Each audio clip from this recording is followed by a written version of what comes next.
muchas personas que han dado lucha siempre alrededor de las personas trans y que sin duda también su visión cisgénero les hacía entender que lo que atravesaba nuestra población era algo que tenía que ver con las características humanas de nuestra construcción cultural, donde sin duda lo que no se visibilizaba era esa humanidad. Así que muchas gracias a todos y le damos entonces la palabra ahora a nuestro querido compañero de la querida República del Uruguay, a Federico Graña,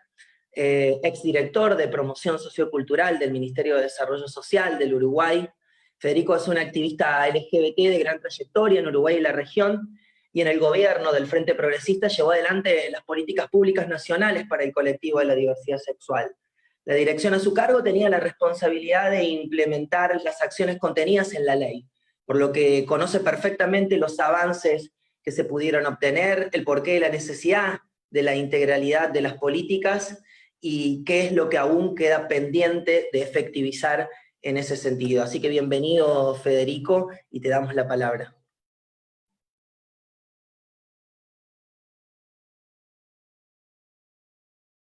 Hola, ¿se escucha?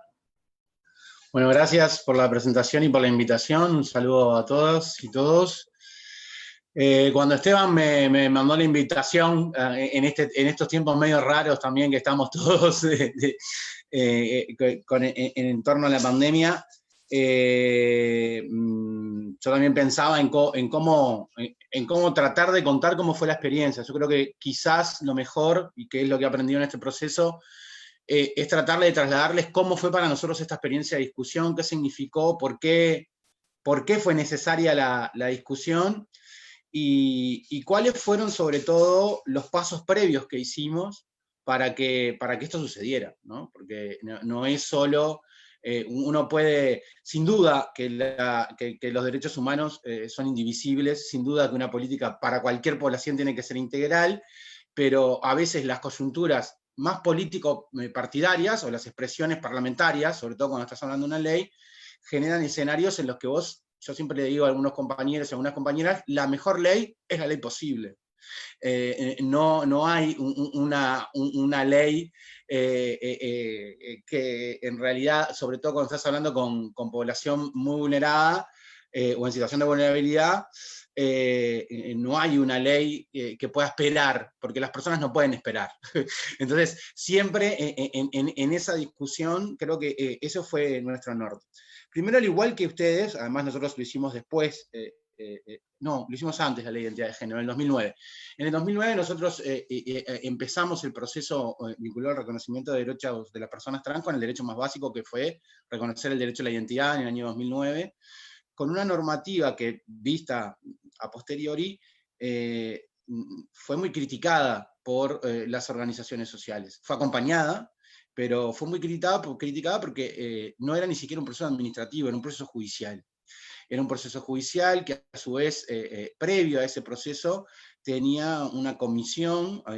que asesoraba, por decirlo de una manera, compuesta con psicólogos, con trabajadores sociales, que eran quienes terminaban generando un informe hacia el Poder Judicial, y los jueces o juezas terminaban determinando si esa persona habitaba una identidad. Era lo que por eso ponía el ejemplo, fue lo que se pudo sacar en el 2009. Pero en el proceso de aplicación de la ley es reglamentada recién en el 2011, también esto de a veces cómo se vota una ley y después no se reglamenta, ¿no? Fue reglamentada 2 años después, desde el Ministerio de Desarrollo Social, que en aquel momento estaba Andrés Escagliola dirigiendo la Dirección de Políticas Sociales. Andrés empieza a ejercer una línea de trabajo sobre el acompañamiento a la ejecución de esos derechos. Porque ¿qué pasaba? Al precisar un abogado o una abogada, las personas trans no accedían, muchas, por su situación económica, a tener un abogado para pagar ese proceso. Y el segundo punto como más importante con respecto a este tema es que muchas estaban o tenían un proceso de victimización, o vivían un proceso de victimización muy fuerte, de revictimización, sobre las preguntas o las denuncias que hacían las organizaciones, sobre las preguntas que los jueces y juezas hacían en ese proceso. A partir de ahí también se comenzó, también en el periodo de Andrés, una serie de implementación en las políticas públicas que el Ministerio de Desarrollo Social llevaba adelante a políticas focalizadas, pero dirigidas a poblaciones de bajos recursos, pero que no tenían una perspectiva LGBT. En ese periodo, y a demanda de las organizaciones sociales, en muchos casos se genera primero una transferencia monetaria directa para las personas trans, que fue la tarjeta Uruguay Social, en que se le hace una transferencia directa a cualquier persona trans por el simple hecho de autoidentificarse como persona trans, y eso es una política pública específica que no precisó normativa. Ya existía una tarjeta alimentaria, que era la tarjeta Uruguay Social. Lo que se hizo fue una resolución ministerial que a cualquier persona que frente al ministerio, a las oficinas del ministerio, se autoidentificara como persona trans, tenía el derecho a esa tarjeta alimentaria. El segundo eje fue todos los escenarios que se trabajó, fue todos los programas de trabajo protegido que desarrollaba el Ministerio de Desarrollo Social pasaron a tener cupo. Cupo específico para personas trans, un cupo del 2%. ¿Por qué explico todo este proceso? Ese proceso se da entre el 2012, sobre todo, y el 2014-2015.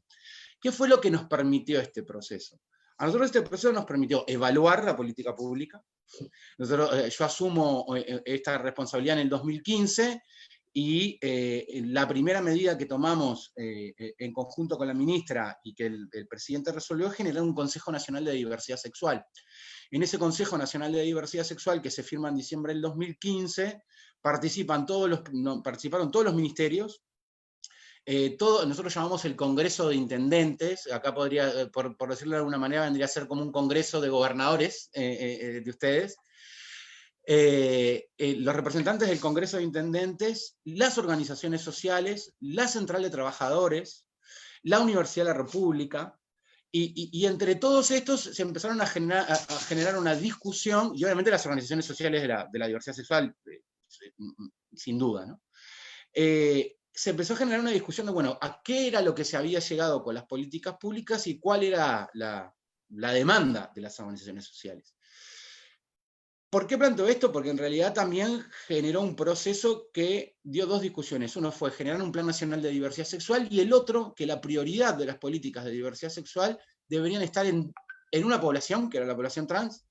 y en un tema, por llamarlo de alguna manera, o en un eje, en lo más general, que era educación. Eso fue como las primeras líneas en general que se priorizaron de cara a la elaboración, por un lado, del plan en el tema de educación, y después de políticas específicas, lo que tenía que ver con poblaciones era la población trans como eje prioritario. ¿Qué hicimos ahí? Bueno, hicimos dos cosas. Uno, mandar con la Universidad de la República, a través de un convenio que teníamos con el Instituto de Ciencias Políticas de la Facultad de Ciencias Sociales, a evaluar las políticas públicas de cupo. Es decir, bueno, ¿funcionaron o no funcionaron las políticas públicas de cupo los programas de trabajo protegido? Por otro lado, en conjunto con la Universidad de la República, elaboramos el primer censo nacional para personas trans, porque una de las cosas que no teníamos eran datos. Y para dar la discusión, además de la demanda y la justa demanda de las organizaciones sociales, nosotros precisábamos datos, como se dice en cierta jerga, datos maduros, ¿no? que nos permitieran, sobre todo, fundamentar y hacer la comparación de la brecha de desigualdad con esos datos entre la población cis y la población trans. Ese proceso a nosotros nos permitió dar un debate de 1 año y medio con todas las organizaciones, que empezó en el 2016, para que entre todas las organizaciones y los organismos del Estado se elaborara el proyecto de ley. Y para mí esto es uno de los procesos como más interesantes, porque incluso, y esto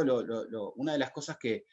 a veces uno dice, se repite mucho de que no existe política pública sin las personas directamente involucradas, o sea, que no es esa política pública, no tiene una perspectiva de derechos humanos si las personas directamente involucradas no participan, o no tienen un ámbito de participación. Y a veces lo que sucede es que esos ámbitos de participación terminan siendo como ámbitos de validación de propuestas ya hechas. En realidad en este caso no fue así. Y el caso capaz que más extremo, y que creo que es cuando uno aprende, cuando le toca gestionar la política pública. Acá hay dos frases que en Uruguay se repiten mucho, pero creo que yo como las aprendí o las resignifiqué a través de la aplicación de la política pública. Una es de Artigas, que todos dicen esta cosa de que mi autoridad emana de vosotros y cesa entre vuestra presencia soberana. Y la otra es de Valle Ordóñez, que dice que el único que tiene derecho a equivocarse es el pueblo. Pero en realidad, si uno las profundiza mucho más, cuando alguien gestiona, tiene la potestad que le dio los ciudadanos de decidir. Y a veces puede creer que cuando tiene estos espacios, lo que dice la gente está equivocado, que es un error, que va a llevar a un error. Y vos podés, porque tenés la potestad de decidir, decirle, bueno, estás equivocado, no voy, o estás equivocada, no voy a decidir, le digo a las organizaciones, por este camino. En realidad lo que voy a hacer es lo que creo que la academia me dice, que el acumulado me dice. Y yo pongo esto porque en realidad el ejemplo que me dio que en realidad la gente aprende también de estos procesos. Y aprende, sobre todo, aprende con H, en realidad en este caso, o hace suya las normativas y participa realmente. Yo pongo este caso porque en la ley, por ejemplo, nosotros, ¿cuáles fueron los componentes de la ley? Y voy directamente a los componentes de la ley. La ley tuvo como componentes la reforma del trámite de identidad de género, pasamos de judicial a un trámite administrativo. Después de ese trámite administrativo, ese otro componente, otro componente tenía que ver con los servicios vinculados a la salud para todos los tratamientos transespecíficos, ya sea desde procesos de hormonización, desde mastectomías, desde, bueno, todos los procesos transespecíficos que se generan. O que algunas personas trans, porque no todas lo solicitan o lo necesitan, por llamarlo de alguna manera, para vivir su identidad. Después el otro componente estaba vinculado a educación, con que en realidad todas las becas que otorgaba el Estado tenían un porcentaje del 2%, y cuando digo todas las becas, van desde las becas de secundaria hasta las becas de posgrado. Todas las becas, por la ley, o por lo que se votó la ley, tienen una cuota del 2%, incluso algunas becas de posgrado, es más alto el porcentaje, establece la ley un porcentaje del 8%, y eso teniendo en cuenta que son menos becas, sobre todo las de posgrado, la proporción de la cuota se subió. Después el otro componente es el cupo laboral en el Estado. Ese cupo laboral tenía el antecedente, como digo, y la evaluación de los programas de trabajo protegido, por un lado, y después tenía el antecedente de la Ley de Empleo Juvenil, que en el 2014, cuando se presenta la Ley de Empleo Juvenil, ya venía con cupo para personas trans. O sea, ya estaba esa discusión cuando se trabajaba en una ley de empleo juvenil, bueno, ya había cupo para personas trans, ya había cupo para personas afro, ya había cupo para personas en situación de discapacidad, y en realidad lo que había era como un atisbo de empezar a generar políticas de una perspectiva interseccional, por decirlo de alguna manera. El otro escenario que me está faltando es el tema de salud, que también ahí nosotros trabajamos de otra forma. Yo creo que las normas, que a veces es una discusión, esto también lo he aprendido en este proceso. A veces no se precisan normativas, lo que se precisa es voluntad política. Porque cuando uno en realidad interpreta las constituciones de nuestros países, en realidad todos tenemos derecho a una ley de constitución y todos tenemos derecho a un montón de cosas, que la obligación del Estado es garantizar esos derechos que están en la Constitución. ¿Qué es lo que nos pasó? Por ejemplo, en lo que tiene que ver con salud y los tratamientos transespecíficos, nosotros los empezamos antes de que estuviera la normativa. Sobre todo en el 2015 se empieza todo un proceso a través de la Administración de Servicios de Salud del Estado, en conjunto con la Facultad de Medicina, sobre todo con las unidades de asistencia, se llaman, es una unidad experimental que Facultad de Medicina tiene en distintos hospitales del país, pero en este caso fue en Zamboa, dirigida por el doctor Márquez, que además nació de una forma para nada que ver dirigida a la población trans, digo, no fue el motivo. ¿Cómo nace esa policlínica? Esa policlínica se plantea, esa UDA, se plantea tratar de ver cómo funcionaría el sistema de salud si cambia de horario. En vez de atender en la tarde o en la mañana, dice, bueno, pongamos un horario de policlínica que atiende a partir de las 6 de la tarde y termina a las 10 de la noche. Para probar eso es que nace. Y en esa policlínica, una de las primeras, entre comillas, sorpresas fue la alta presencia de personas trans en esa policlínica por el simple cambio de horario. Eso generó un contacto entre el doctor Márquez y el Ministerio de Desarrollo Social y varias organizaciones sociales, de empezar a trabajar las demandas de manera integral de la población trans. Obviamente que iban no solo por tratamientos transespecíficos, iban por otros temas primero, pero empezaron a consultar cómo podrían realizarse los tratamientos transespecíficos. Y en realidad eso nos generó que entre el 2015, y ahí la presidenta de la Administración de Salud y Servicio del Estado, que antes había sido la ministra de Salud hasta el 2015, pasó de ser ministra de Salud a presidenta. Primero lo que hizo fue, como decíamos nosotros formando cuando era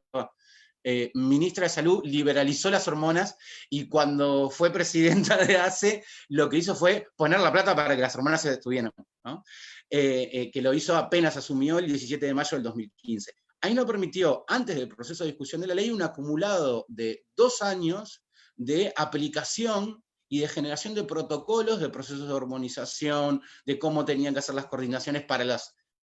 intervenciones quirúrgicas posteriores necesarias en los tratamientos transespecíficos. Hicimos convenios con Cuba, con el CNSEX, para el apoyo vinculado al tratamiento transespecífico. Y bueno, nos permitió tener,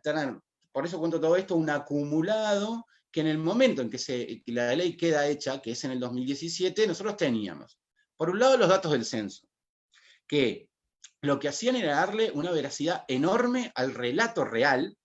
pero relato al fin, de las organizaciones sociales. Y darle, ya fue como muy contundente, cuando vos decías que el ingreso promedio de una persona trans en el Uruguay era de 7.000 pesos, que en ese momento el dólar estaba a 30 y pico, ahora subió un montón, era con suerte 150, 160 dólares, y en el salario mínimo era 12.000, 13.000 pesos, y que cuando una persona trans, en realidad, pasado los 50 años, su ingreso por núcleo familiar no pasaba los 3.500 pesos, no llegaba ni siquiera a 100 dólares, ya nos ponían el debate de que estábamos hablando, desde el punto de vista socioeconómico, de uno de los sectores de la sociedad que por su simple identidad de género, cuando digo simple es por la simple condición de tener una identidad de género distinta a la cisgénero, ya estaba condicionada a su situación de clase, por decirlo de alguna manera. La exclusión era tan grande que los procesos, sobre todo de discriminación y de expulsión del hogar, que también se constatan en el censo, determinaban que el comercio sexual o la explotación sexual en algunos casos fuera la única salida laboral. ¿Por qué le digo explotación sexual? Porque en algunos casos eran menores que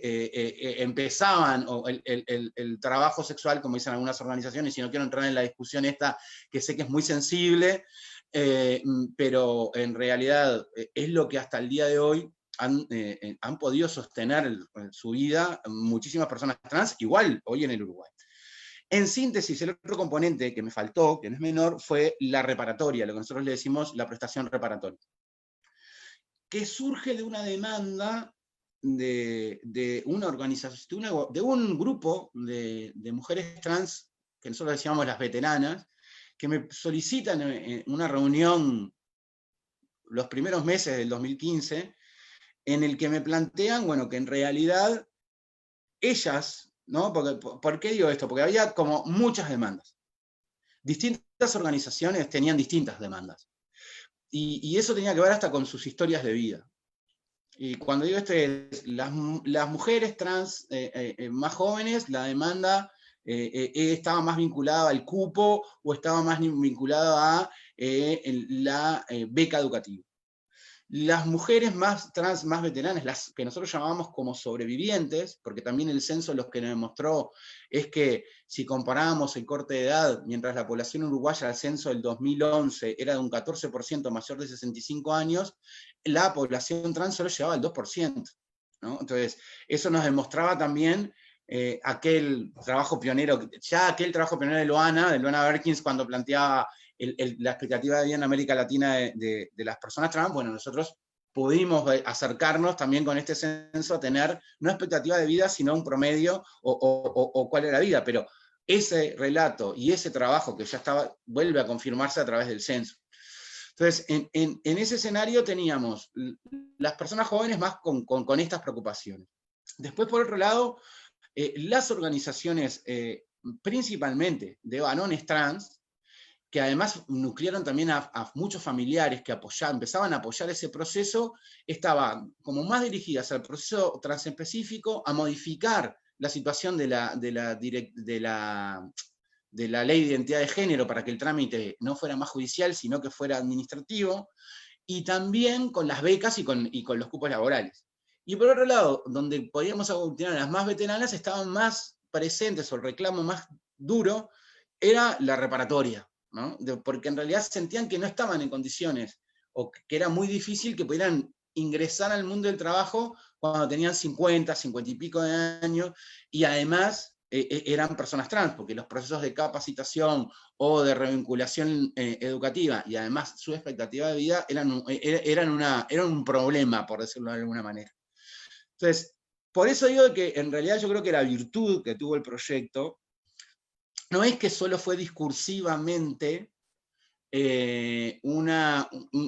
perspectiva integral de aplicar derechos, sino que fue construido de tal manera que todos estos intereses se sintieron representados.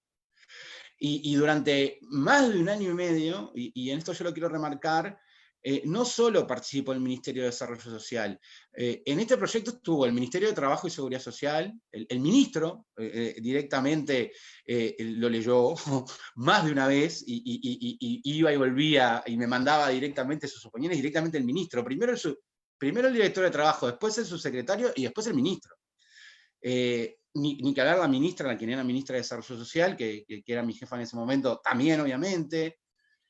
La subsecretaria de Salud Pública tuvo un rol importantísimo, la presidenta de los Servicios de Salud del Estado, no me quiero olvidar de nadie. Bueno, el Ministerio del Interior también tuvo un rol importantísimo, porque esto es una anécdota secundaria, pero por como nosotros hicimos la ley, otra de las cosas que nos permitió la reparatoria es acceder a los archivos policiales. Y hoy, el relato también de muchas mujeres trans queda constatado en los archivos, al tener el acceso a los archivos policiales. Porque la historia se hace con fuentes, no solo con relatos, ¿no? Y el tener ese acceso a fuentes policiales nos ha permitido que aquellos relatos de los que creíamos y por los que peleábamos como activistas, además están contactados con las fuentes policiales, ¿no? Entonces, esto, perdón, porque es la desviación mía de formación, porque eso es lo que para mí es como muy importante desde el lado de que cómo nuestras dictaduras en realidad tienen una fecha para algunas personas, pero en realidad siguieron para muchas otras durante muchos años, ¿no? Nosotros, la dictadura acá terminó en el 85, pero vos ves la persecución policial hacia las personas trans, hacia 10 años después, seguía existiendo, hasta con las prácticas similares, y eso queda constatado en las actas policiales, o sea, no hubo democracia para todos, y para todas. Entonces, esto era como que las líneas como generales que quería rescatar de cómo fue el proceso, que fue un proceso como muy discutido, que bueno, yo me acuerdo, normalmente en todos los gobiernos hay gente que ocupa un lugar como muy poco amigable, que son los ministros de Economía. Porque bueno, son los que les toca decidir o tienen la responsabilidad de decidir las prioridades del presupuesto, que lo hablaban ustedes. A mí una de las cosas que me sorprendió fue ver al ministro de Economía participando en este proceso. Cuando nuestra ministra le lleva bueno, este proyecto lo hace el Consejo y lo firma todo el Consejo de Ministros. lo manda el Consejo de Ministros de Estado, manda al Parlamento este proyecto. Y en la previa, que bueno, se discutió en el Consejo de Ministros en una o dos sesiones, la ministra le dice al ministro, bueno, te traigo el proyecto, y me dice, no, ya lo tengo, ya leí, ya sé qué es esto, ya qué es lo otro, ya es que... Entonces, el ver cómo el proceso de generar un Consejo Nacional, el trabajo de los técnicos y también de los directores que iban de cada una de las instituciones, permitía en realidad que el proyecto fuera mucho más potente, y además acercó para otra cantidad, que es la implementación, y cierro con esto, de las políticas públicas,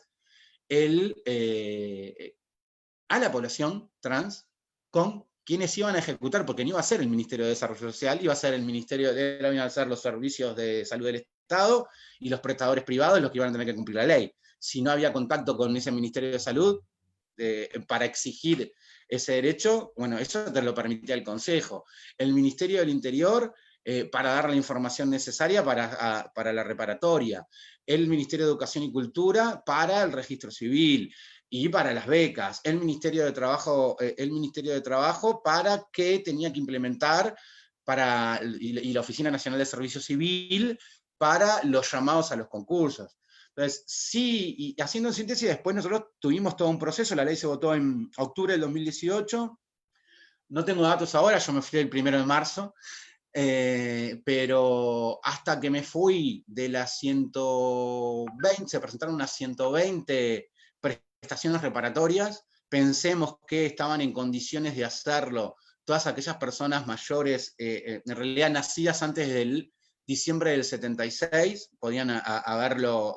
presentado, que nosotros calculábamos en el torno de las condiciones estaban unas 200, 250 personas, el censo trans a nosotros nos daba que en el Uruguay había unas 933, 938 personas trans. Digo esto porque en un momento dio eso el documento y después hubo una modificación, pero pongámosle que en torno a unas 950 personas trans, por decir una manera, un 50% de las previstas ya se habían presentado, y al momento que nos fuimos había 70 que ya estaban cobrando el proceso, y la implementación fue, bueno, se votó, se reglamentó, y también esto es importante, se votó en octubre y el proceso de reglamentación también se hizo con el Consejo Nacional. Y estuvimos 5 meses discutiendo con todas las organizaciones sociales y con todas las, y con todas las oficinas del Estado que iban a llevar adelante el proceso, cómo se debía implementar la ley, cómo hacerla real, o sea, guardar el presupuesto necesario, cómo iban a ser los protocolos en cada caso, qué se tenía que hacer, y hizo que la ley empezara a ser efectiva a partir de abril, en realidad los primeros días de mayo del 2019. Y por eso digo, hubo un trabajo muy fuerte entre mayo y octubre, noviembre y diciembre, hasta que nos fuimos hasta febrero, hay un montón de gente que ya hizo su cambio, subió enorme, hay un porcentaje enorme de cómo la gente se amparó al cambio de identidad, enorme, porque también hay un acompañamiento a través del Ministerio de Desarrollo Social a hacer los trámites. O sea, el trámite no se presenta solo en el registro. El Ministerio de Desarrollo Social pasa a ser ventanilla de presentación del trámite. Y como la población trans reconocía al Ministerio de Desarrollo Social como que lo hizo así la ley, el rector de las políticas públicas vinculadas a diversidad sexual, nos permitía en realidad que no es que fueran a otra oficina del Estado a hacer el trámite. Se podía presentar o en el registro civil o en el Ministerio de Desarrollo Social. Y así fue la unificación de casi todas las propuestas, ¿no? Todos los procesos tenían como múltiples ventanas de entrada dentro del Estado. Perdón que fui re largo, capaz que un poquito desordenado, pero esto de la pandemia me tiene fuera de ejercicio discursivo. Muchas gracias.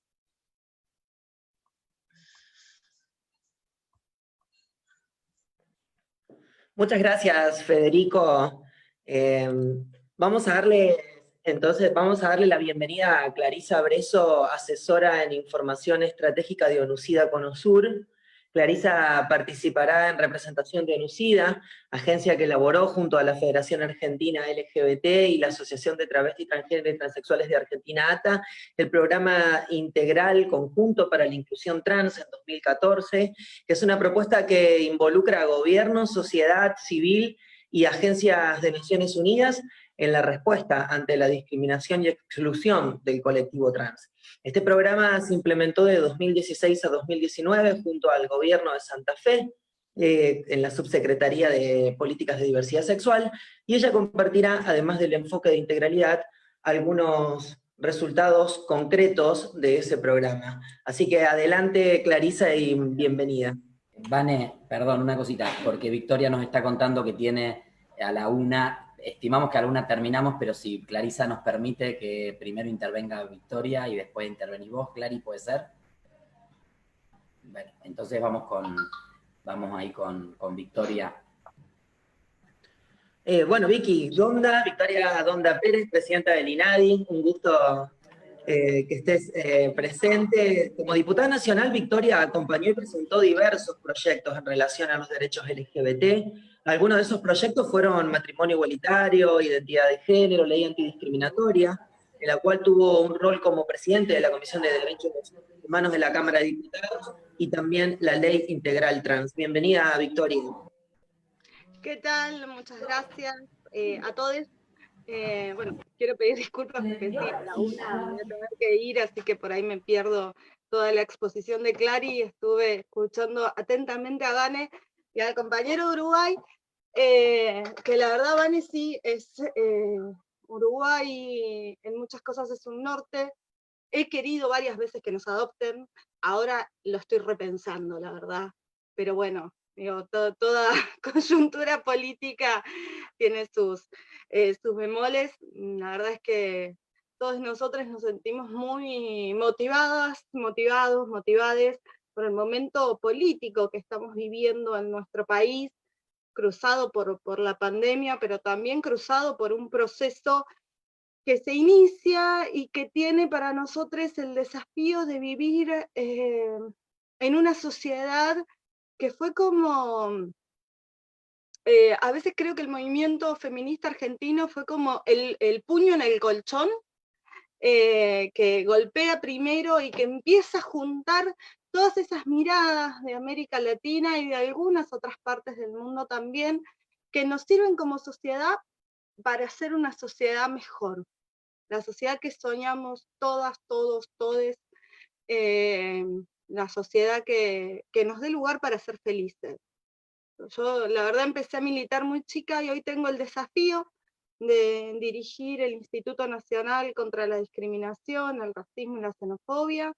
y la verdad es que desde ahí queremos participar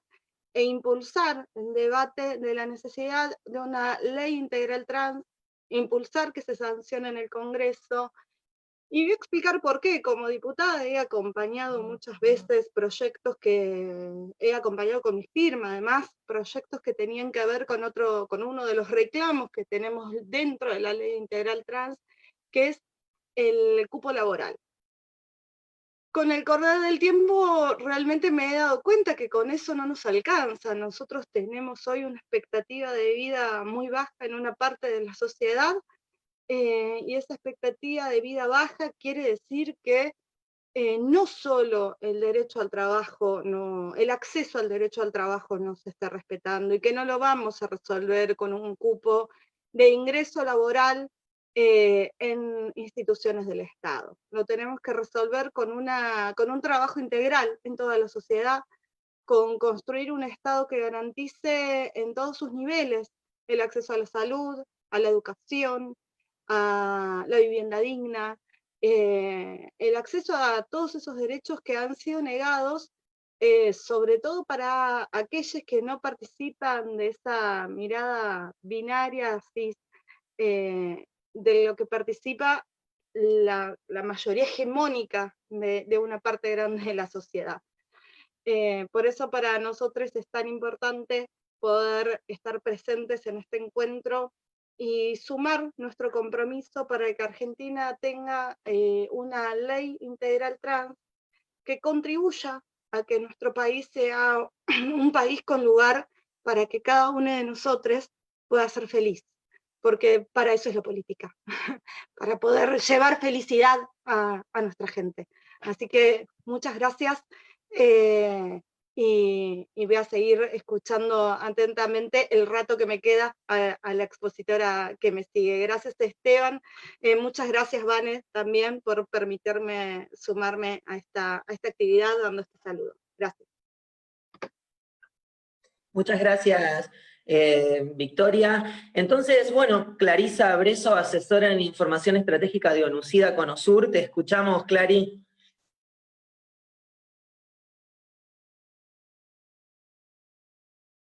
No sé si tenés muteado tu micrófono, me parece que no. No. Se te volvió a mutear. Esteban, poneme el sonido, por favor. ¿Ahí? Bien. Perfecto, bueno, buenos días, buenas tardes a todos y todas. Muchas gracias por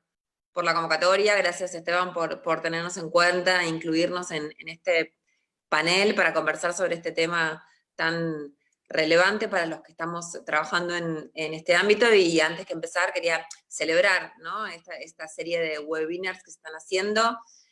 durante esta semana,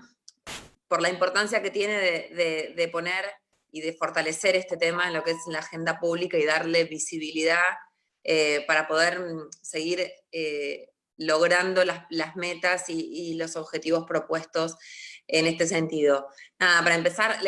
brevemente les quiero contar que ONUCIDA es el programa conjunto de las Naciones Unidas para el VIH y el SIDA, pero no solamente trabajamos con las personas que viven con VIH y con todo lo que eso implica, sino también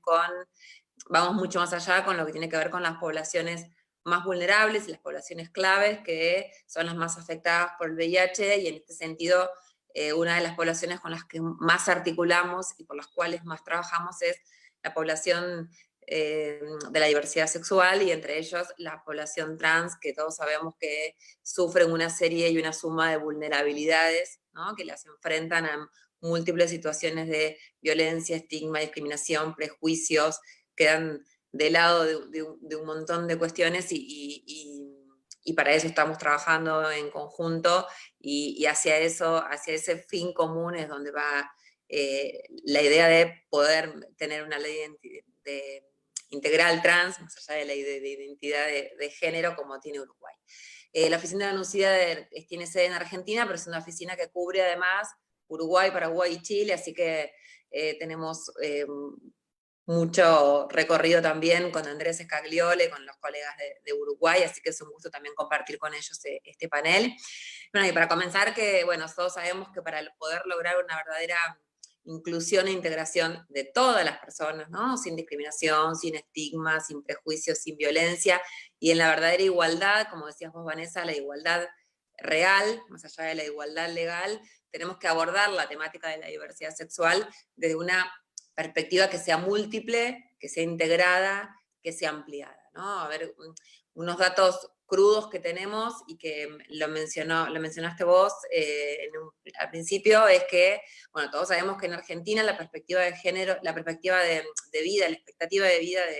de una persona trans apenas supera los 42 años. Ese es un dato muy, muy crudo, muy, muy grave, que tenemos que trabajar para erradicarlo, y que básicamente la principal razón de esa poca expectativa de vida es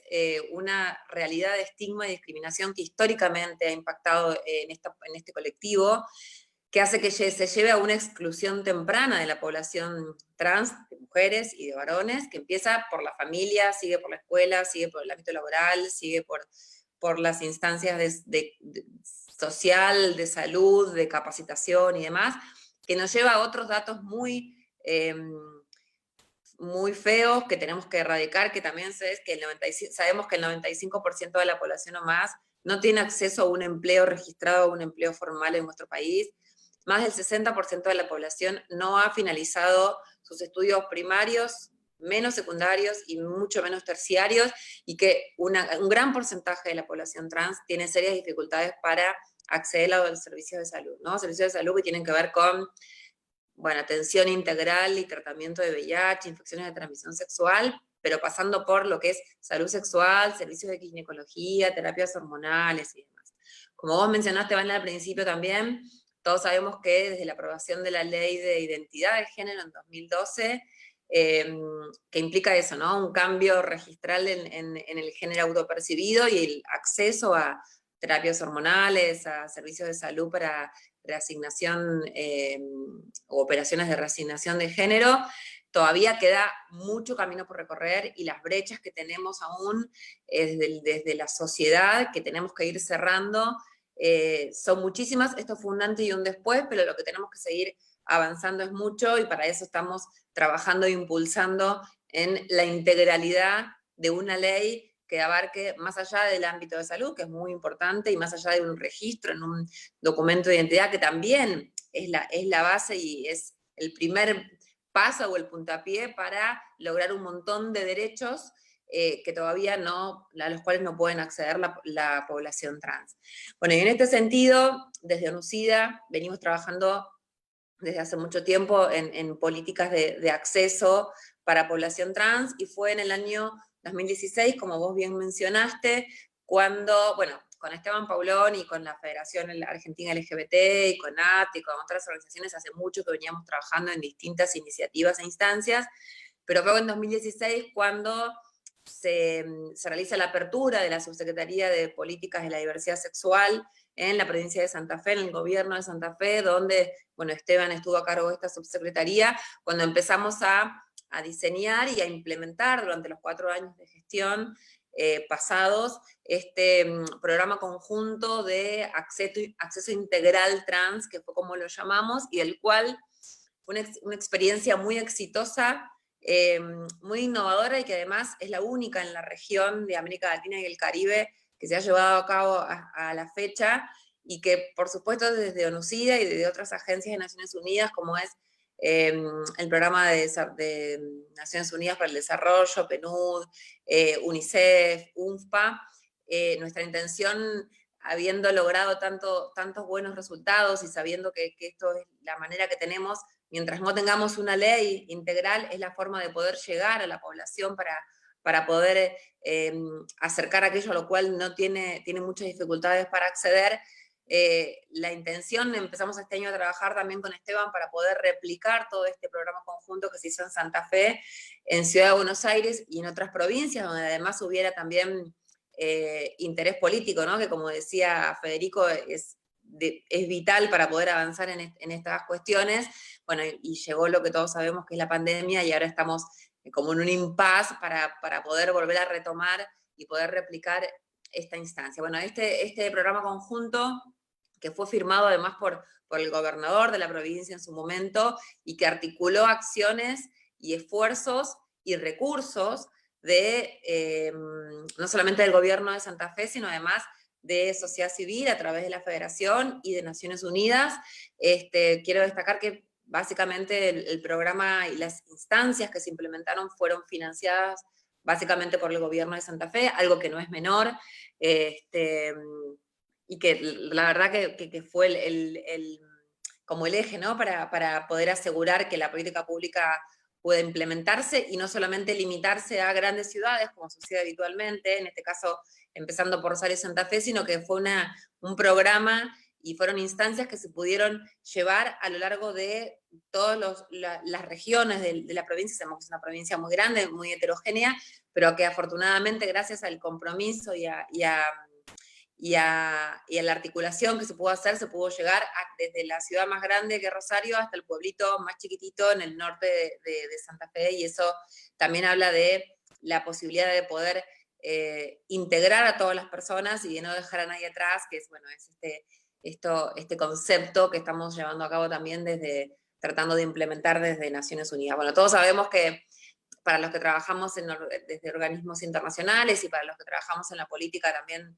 y a los que trabajan en la política y en esto de asegurar derechos, el derecho a la igualdad y a la no discriminación son derechos humanos que están en la Carta Magna de Naciones Unidas y están en la Declaración Universal de Derechos Humanos también de Naciones Unidas, y esto se volvió a reconfirmar en el 2015 cuando se elaboró la Agenda 2030 de Naciones Unidas, que estamos implementando en los países, con aquellos países que firmaron y que son miembros de Naciones Unidas, como es Argentina, para redoblar esfuerzos y no dejar a nadie atrás. Y en este concepto, la población trans es una de las principales poblaciones que sabemos que siempre fueron dejados atrás y que tenemos que tratar de tratar no, de asegurar que estén dentro del marco que todos queremos lograr, ¿no? Básicamente, los logros fueron un montón. No voy a dar números específicos porque la verdad que por ahí los números a veces quedan un poco en el aire, sobre todo cuando hay una presentación escrita, pero el abordaje de este programa conjunto y del éxito de este programa conjunto en Santa Fe fue porque la mirada de las acciones y de las iniciativas dirigidas a la población trans, primero que se delinearon en base a un trabajo previo que fue conocer las realidades de la población trans en Santa Fe, conocer las necesidades y hacer acciones dirigidas específicamente a esas necesidades y con un abordaje intersectorial, multisectorial, interdisciplinario, integral, que abarcó no solo a salud, que es lo que bueno, está contemplado dentro de la Ley de Identidad de Género, sino en otras múltiples instancias como fue educación, como fue desarrollo social, como fue justicia, en educación que mencioné, abarcando trabajo, por supuesto, como mencionaba recién también Victoria, y todo ese trabajo articulado e integral de las distintas instancias logró que la respuesta que se pudiera dar fuera realmente efectiva y no limitada a ciertos sectores aislados, que sabemos que cuando se hacen iniciativas sectorizadas o muy puntuales, no quiere decir que no sean buenas y que no haya que seguir haciéndolas, pero que sabemos que cuando se articulan y se integran en un mismo proyecto, el resultado siempre es mejor, no se duplican esfuerzos, no se duplican recursos, sabiendo además que los recursos siempre son limitados también.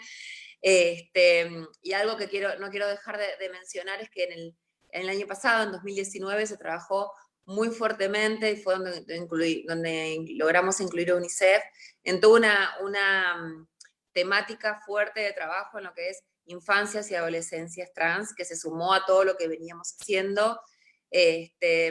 sabiendo además que las infancias y las adolescencias trans, dentro de la población trans, tienen un montón de vulnerabilidades más asociadas, ¿no? Se trabajó muy fuertemente en todo lo que es el acompañamiento de las infancias, de las adolescencias y de las familias y de la comunidad, en toda la transición que implica para un niño, para una niña, para un niño trans de 10, 12 años, en el camino extenso que le queda por recorrer para lograr su objetivo de lograr tener su género autopercibido. Tenemos unos datos muy interesantes porque el año pasado también en el marco del programa conjunto en Santa Fe se logró hacer la primera encuesta trans provincial, coordinada por la Subsecretaría de Políticas de Diversidad junto con el Instituto Provincial de Estadísticas y Censos, y la verdad que los números y los datos que arrojó esta encuesta, que son muy importantes para tener información estratégica, que es la base para poder lograr implementar políticas, ¿no? que después den resultado. La verdad, bueno, los datos son los que vemos y los que conocemos, muy impactantes y por los cuales implica que tenemos que seguir trabajando y que esta ley integral va a venir de una manera a subsanar y a reparar todo lo que ustedes mencionaban antes ya, ¿no? De tantos años de estigma, de discriminación, de derechos no cumplidos, no asegurados. Bueno, se hicieron 400 entrevistas en la provincia de Santa Fe en este censo, que es más o menos el 30% de la población trans de Santa Fe, y los datos más relevantes son que 63% de la población refiere que se autopercibió su identidad de género ya antes de los 12 años, pero que solo poquito más del 10% pudo expresarlo públicamente en ese momento, con todo lo que eso implica, ¿no? De lo que venimos conversando. Otro dato muy relevante es que el 50% de las personas entrevistadas refieren haber tenido mínimamente un intento de suicidio y el 65% refiere haber tenido situaciones de autolesión, ¿no? Por las situaciones de estigma, de violencia, de discriminación, de ser juzgadas y demás, ¿no? De acá surge la necesidad de poder tener un censo nacional de personas trans, no solamente limitado a la provincia de Santa Fe,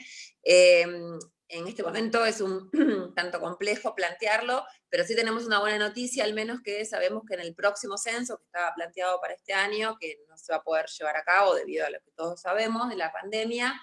en el censo va a ser la primera vez que se va a incluir al menos una pregunta que tiene que ver con la identidad de género, y que ahí eso nos va a proveer de información muy importante para poder seguir trabajando y seguir generando políticas que sean en beneficio de la población trans. Y para ir cerrando, nada, quiero destacar también que además de los ámbitos de educación, de salud, de desarrollo social, de capacitaciones, de inclusión laboral y demás, en el marco de este programa conjunto también se trabajó muy fuertemente desde el área de protección social en lo que es la reparación histórica y de prevención social, que en la provincia de Santa Fe, para aquellas mujeres trans que fueron víctimas del terrorismo de Estado en nuestro país. A la fecha hay 25 personas, mujeres trans, víctimas del terrorismo, que han logrado la reparación histórica. Hay un número importante que sigue con sus procesos administrativos para lograrla, y es un dato que es muy importante y que tiene que sentar las bases para poder llevar esta instancia de trabajo y de reparación a otros niveles más allá de la provincia. Y para finalizar, bueno, nada, transmitir esto de que desde NUCIDA redoblamos nuestro compromiso para seguir trabajando en esta temática, y consideramos que el trabajo que es dirigido a la población trans y el compromiso para asegurar el real cumplimiento de sus derechos tiene que estar enfocado en un abordaje integral mediante una estrategia multisectorial, interdisciplinaria, para lograr los resultados que estamos buscando, y en ese sentido el diseño, la elaboración, la discusión y la aprobación de una ley integral trans es la vía para poder cumplir esto que estamos proponiendo. Así que quedo a disposición por si surge alguna pregunta o consulta, y nuevamente agradecer por la invitación para formar parte de esta charla con ustedes.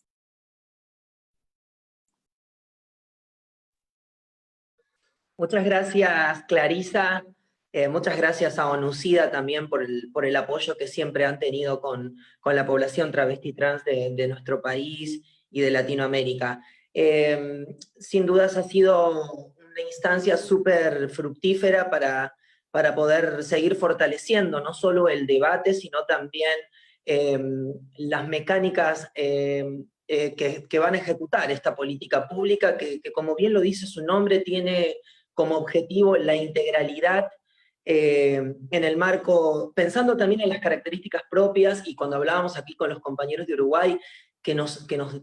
llevan, ¿no?, geográficamente a pensar en otras formas distintas de conexión con la extensión de un país como el nuestro, con las particularidades de cada uno de sus contextos y sus regiones. Por eso es importante lo que hablaba Clarisa de la integralidad geográfica de cualquier propuesta de política pública que se piense, pero también creo que es importante lo que nombró como integralidad a la hora de pensar lo generacional etario de las políticas públicas, y creo que este proyecto es el único proyecto que existe que apunta a esa integralidad. Y por otro lado, no quiero dejar de nombrar esa integralidad que también va a tener que tener sosteniendo las particularidades de la amplitud cultural que tiene nuestra población y nuestro territorio nacional, de las comunidades indígenas que habitan nuestro país, y en donde también la mecánica cultural es muy diferente por ahí a la que quienes estamos en los centros urbanos manifestamos, y que muchas veces lamentablemente generalizamos como prácticas comunes,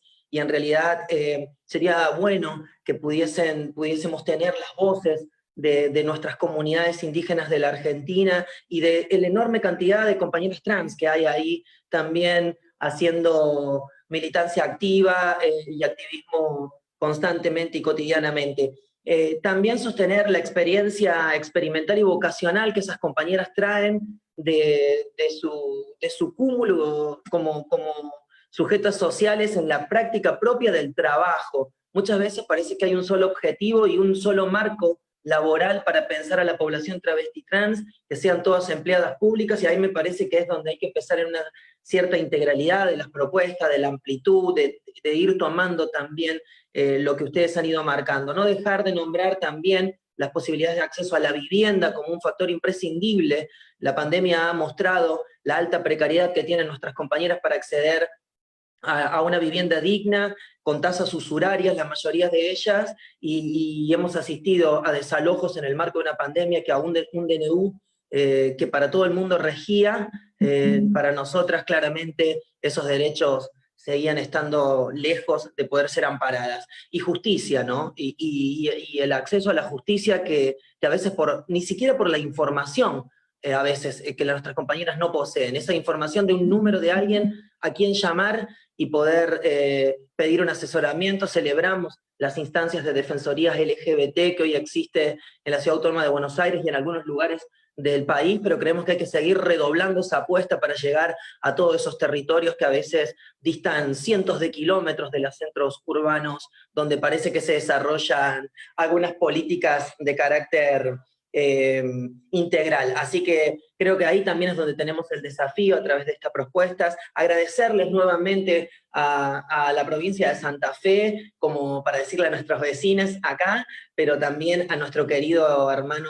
país, que es el país de Uruguay, y nada, las instituciones presentes, a las funcionarias, gracias por su compromiso, que sabemos que quienes estamos hoy acá no ha sido solamente un compromiso de declamación, sino que también ha sido un compromiso durante todos estos años para poder efectivizar los derechos de la población travesti trans de la Argentina. Muchas gracias a quienes estuvieron del otro lado también siguiendo esta charla y esta discusión, este debate. Esperamos seguir estimulándolo y seguir contribuyendo a él para pronto poder celebrar